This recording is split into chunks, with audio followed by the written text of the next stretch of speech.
थे भगवान तो बने रहो, क्या बात है, कोई मतलब नहीं।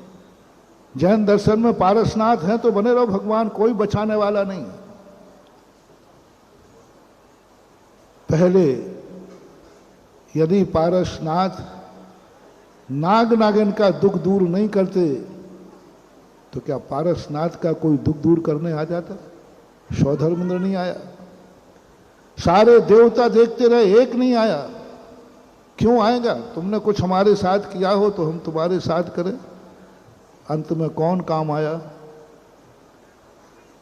जिसके काम पारसनाथ ने सोचा इस समय नाग नागिन को मेरी जरूरत है, और वो अपना सब कुछ छोड़ करके गंगा किनारे जा रहे थे, अपना सुख छोड़कर, अपनी पोजीशन छोड़कर, नाग नागिन को मेरी जरूरत है, हाथी से कूद गए और नाग नागिन को अपनी उपस्थिति दर्ज करा दी। तो प्रकृति ने नाग नागिन का सिंहासन हिला दिया जब वो धर्मेंद्र बने, कि जब मुझे जरूरत थी तो प्रभु मेरे पास आए थे, आज प्रभु को मेरी जरूरत है तो मैं प्रभु के पास जाता। टेट फॉर टेट, जैसा हम करेंगे वैसा ही होने वाला है। ये स्थिति श्री राम की। बहुत एक सुंदर पुराण अरण्य कांड के अंदर ये प्रसंग आया है रामायण में,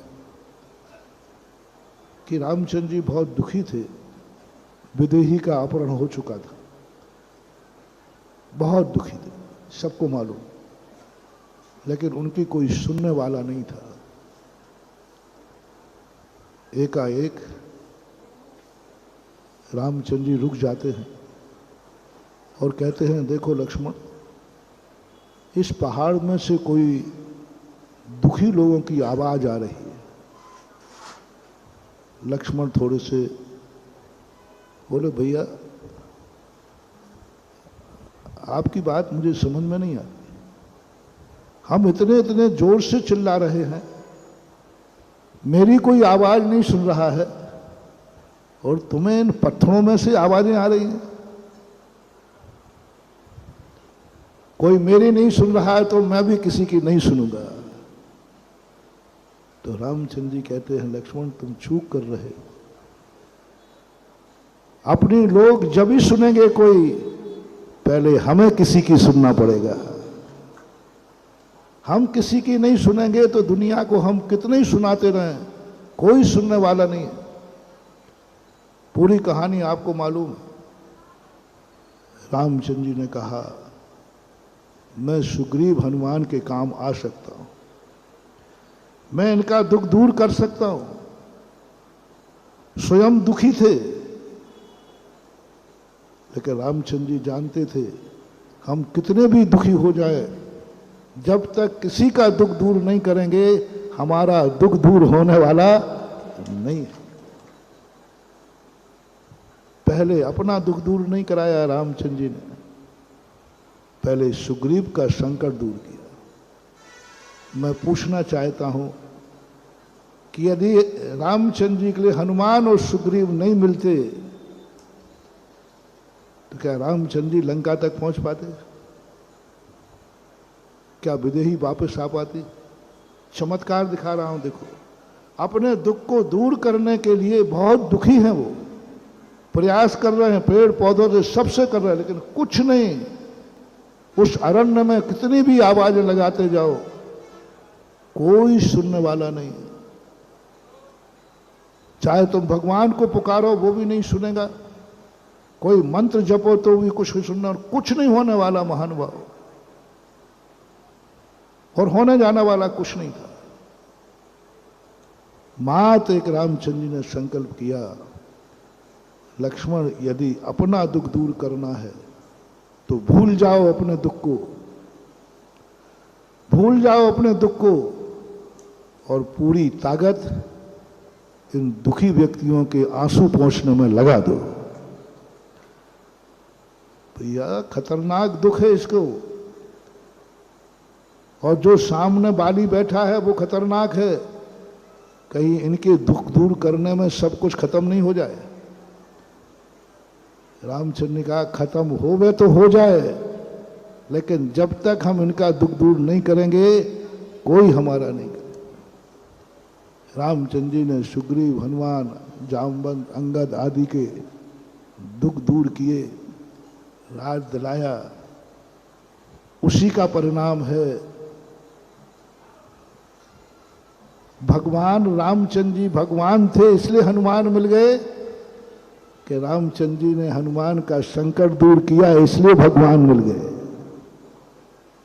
कोई नहीं पूछने वाला था, रामचंद्र जी तो पहले से थे। जो तुम्हारा संकट दूर कर दे और वो तुम्हारा उपकार मान ले, समझ लेना तुमने उसका उपकार नहीं किया है, अपने उपकार का बीजारोपण कर दिया। तब हनुमान सुग्रीव ने आकर अपनी पूरी जी जान लगा करके रामचंद्र जी के जीवन में क्या किया। इसलिए इसी सूत्र को महावीर स्वामी ने बांधा था, जियो और हम एक ही बात पर यदि हम विचार करना शुरू करें, पूरी समाज देखें, भगवानों के चरित्र पढ़ें, इन भगवानों के भी दुख कब दूर हुए।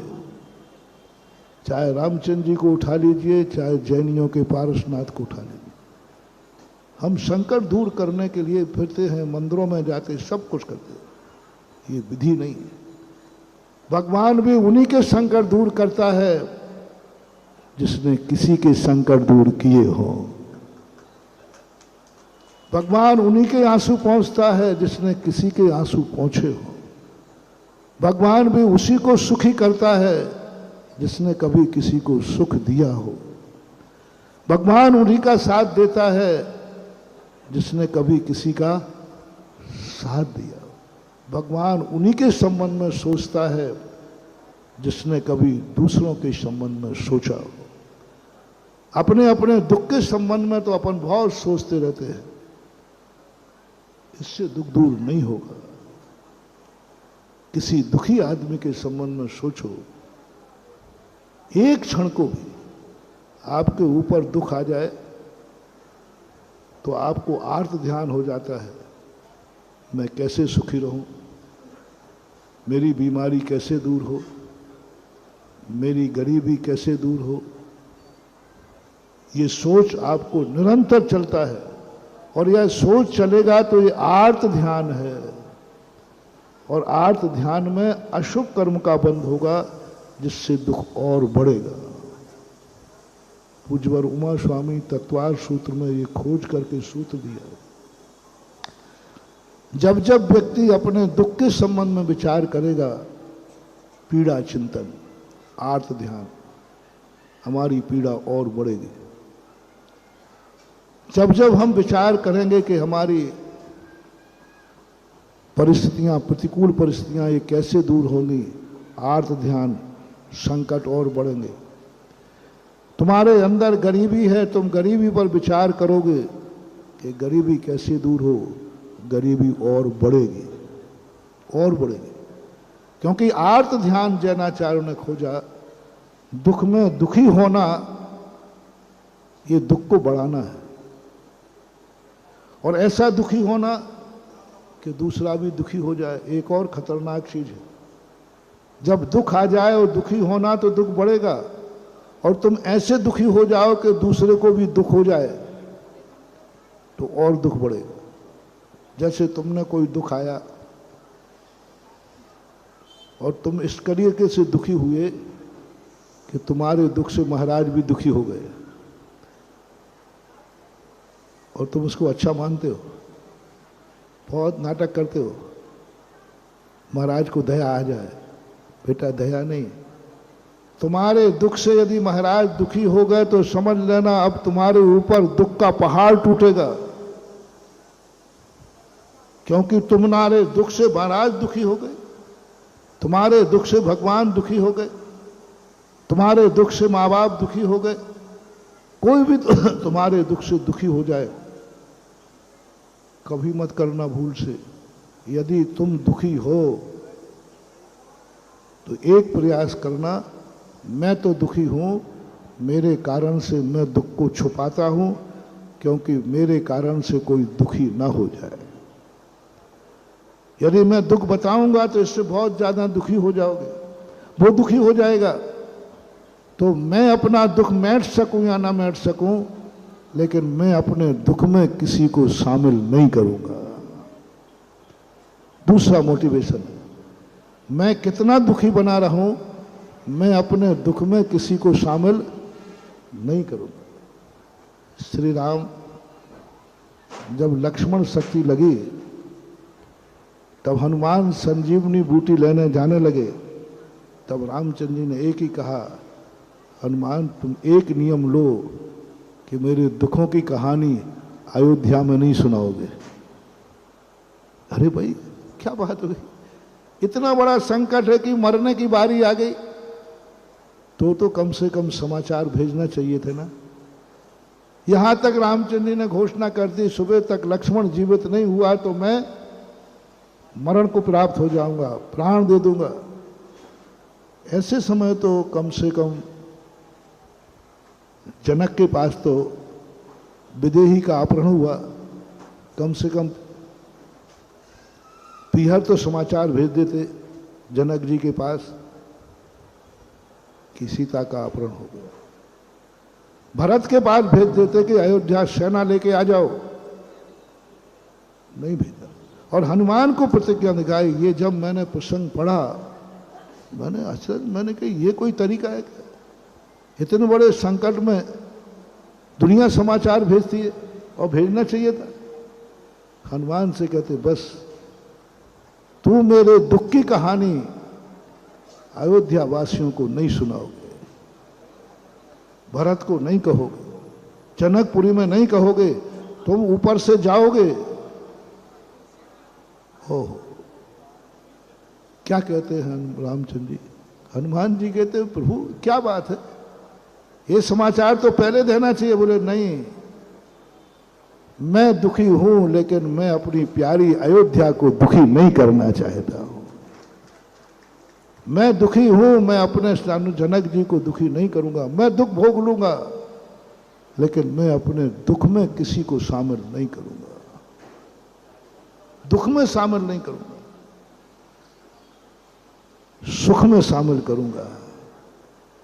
ज्ञानी व्यक्ति का लक्षण, हमारे पास कोई सुख आएगा तो मैं सुख सारे जगत को बांटूंगा, मेरे पास दुख आएगा उसको मैं अकेला भोगूंगा। ये दूसरा मोटिवेशन आपके लिए है। फिर मैं तुम्हें बाएं हाथ से सुखी कर दूंगा। कौन से हाथ से? बाएं। पर तुम्हें एक बात करना है, मेरे पास कभी सुख आएगा उसको मैं सबको बांटूंगा, सुख में सबको शामिल करूंगा। आओ मेरे पास सुख आया है। जितना जितना हम सुख में दुनिया को शामिल करेंगे उतना उतना हमारे सुख की खेती बढ़ेगी, और जितना जितना हम दुख में शामिल करेंगे उतना उतना दुख की खेती बढ़ेगी। इसलिए दुख में शामिल नहीं करना। रामचंद्र जी का, हनुमान जी नहीं नहीं, ये गलती नहीं करना। यदि अयोध्या को मैंने दुख में शामिल कर लिया तो ये दुख और बढ़ेगा, संजीवनी बूटी भी काम नहीं करेगी। हनुमान, ऐसे पाप कर्म का उदय आ जाएगा क्योंकि मैंने अपने दुख के कारण अयोध्या को दुखी किया। इतनी बड़ी शिक्षा वहां दे दी, और हम देखना पूरे युद्ध में एक भी आत्मी जन को शामिल नहीं किया,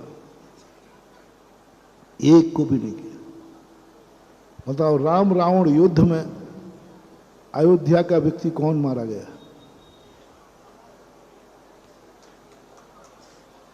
एक भी नहीं मारा, कुछ को भी नहीं मरने दिया, समाचार ही नहीं दिया। और दुर्योधन ने किसको बचने दिया उसका नाम बताओ। देखो, राम युद्ध और दुर्योधन युद्ध, दोनों के संकट के समय दुर्योधन ने अपने दुख में किसको शामिल नहीं किया, किसको बर्बाद नहीं किया, एक नहीं बचने दिया। ताश्री, गुरु, मित्र, 100 भाई सबको क्या कर दिया, निपटा दिया। और अंत में स्वयं का भी नाश हो गया। और रामचंद्र जी ने, श्री राम ने एक व्यक्ति को, अपने परिवार का, अपने इष्टजन को एक का भी विनाश नहीं होने दिया। रामचंद्र जी की विजय हुई और आज सारे जगत में जीवित।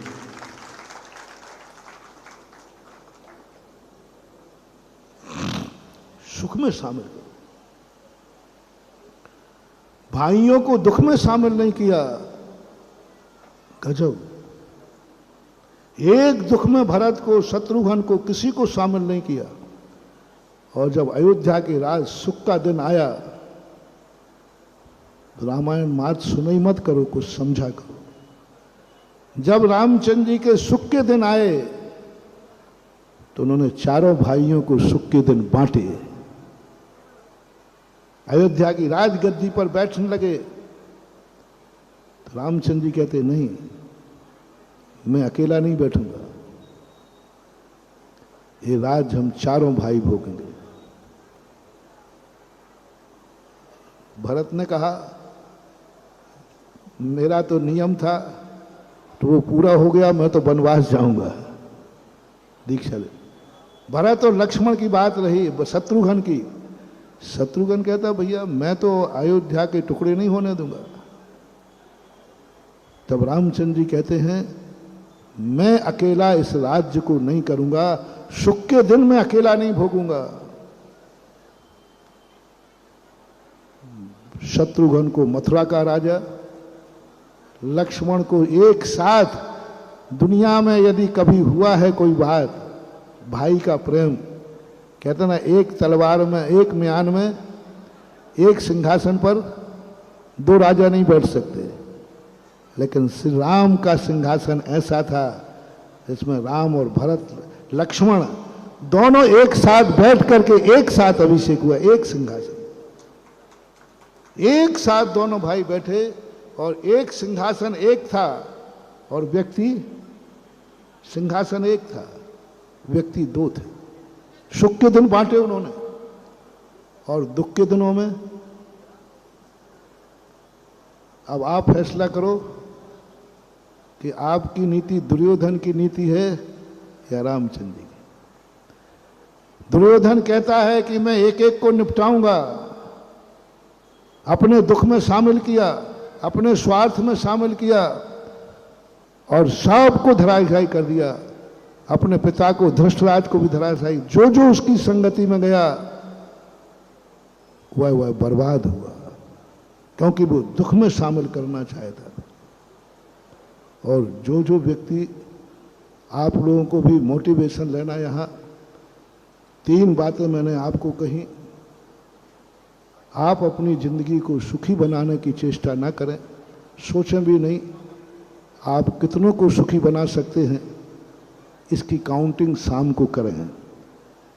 कितनों को दुख आज हमने मन वचन काय से दिया है, कितना मन मैंने आज खराब किया है, कितनी आंखें खराब की हैं, कितना धन खराब किया है, कितना मन वचन काय खराब किया है, उसका यदि हम शाम को चिंतन करें और प्रतिक्रमण करें तो हमारे सुख के दिन आ जाएंगे। दूसरी बात, हम विचार करें कि दूसरों को सुख दिए बिना हम कभी सुख नहीं होंगे।